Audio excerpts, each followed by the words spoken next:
Swan Bitcoin to block accounts interacting with coin mixing services. Swan Bitcoin, a California-based Bitcoin services platform, announced recently that it would terminate accounts of users directly interacting with mixing services. In a statement released over the weekend, Bitcoin-only accumulation platform Swan issued a warning to users engaging with Bitcoin mixing services, cautioning them that their accounts may face termination due to increased scrutiny from banks and custodians. According to Swan, its banking and custodial partners will see servicing clients directly interacting with Bitcoin mixing services such as Wasabi, Samourai, and similar platforms. Users depositing or withdrawing funds directly to or from crypto mixing services risk having their accounts terminated by Swan's financial partners, as per the warning. Swan, while vehemently opposing the proposed rules, acknowledged that its financial institution partners have taken a stance against mixers. This alteration comes due to the pressure exerted by Swan Bitcoin's banking partners, responding to the recent introduction of a proposed rule by the Financial Crimes Enforcement Network fincen.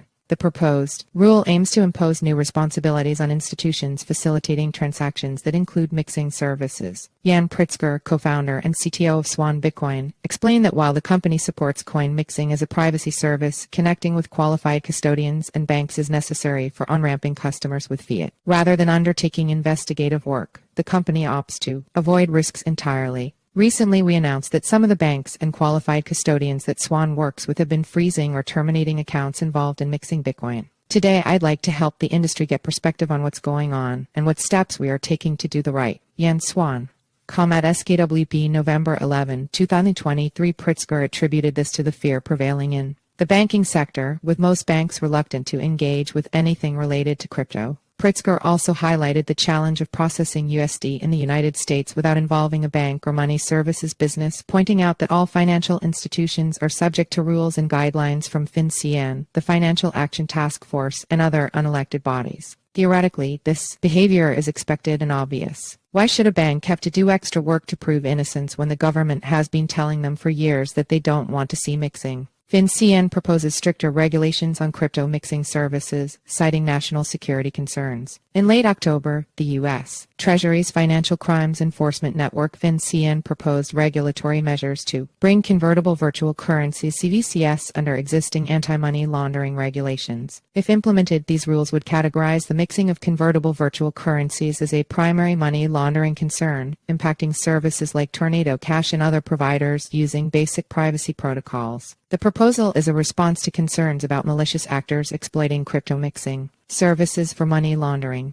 fincen specifically cited groups like Hamas, Russian criminal organizations, and the Democratic People's Republic of Korea as examples, emphasizing recent incidents involving these groups as a motivation for increased transparency and compliance measures. Under the proposed rules, financial institutions would need to maintain records and reports related to transactions involving digital asset tumblers. This implies that operators of crypto tumblers would be subject to Know Your Customer (KYC), anti-money laundering (AML), and combating the financing of terrorism (CFT) requirements. fincen Director Andrei Gacki, in October, emphasized the critical role mixing services play in facilitating illegal activities, stating that they enable ransomware, rogue state actors, and other criminals to fund unlawful activities and obscure the flow of illicit gains. In a recent development, a federal judge sided with the U.S. Treasury after Coin Center and other crypto industry advocates filed a lawsuit challenging the department's sanctions on Tornado Cash, a cryptocurrency mixing service. The plaintiffs, led by Coin Center, argued that the Treasury overstepped its authority by imposing sanctions on Tornado Cash, which they contended was merely a piece of computer code.